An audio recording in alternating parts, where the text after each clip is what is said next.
नाराजी नाट्यानंतर महायुतीची अमरावतीमध्ये सुरू आहे सभा। शेतकऱ्यांच्या आत्महत्येच्या मुद्द्यावरून मुंडे आणि उद्धव ठाकरेंची सरकारवर सडकून टीका।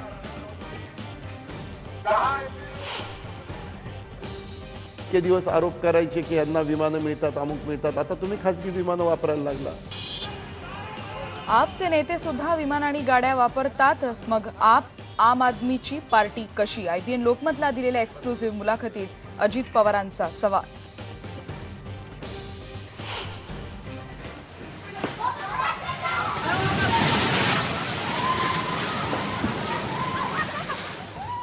मुंबईमध्ये वाकोल्यात 7 मजल्यांची रिकामी इमारत झोपडपट्टीवर कोसळली। 7 जणांचा मृत्यू, आणखी काही जण ढिगाऱ्याखाली अडकल्याची भीती।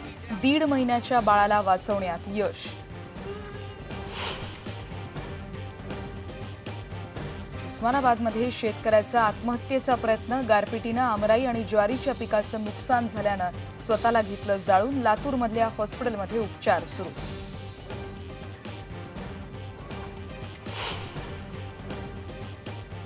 गारपीटग्रस्तांसाठी मदत मिळवण्यासाठी मुख्यमंत्री आणि उपमुख्यमंत्र्यांनी घेतली पंतप्रधानांची भेट।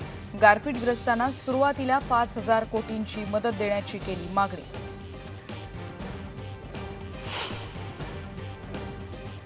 सार्वजनिक बांधकाम मंत्री छगन भुजबळ यांना मुंबई हायकोर्टाचा दणका। नाशिकमधल्या MET ट्रस्ट घोटाळ्याचा अहवाल 2 महिन्यात सादर करण्याचे आदेश।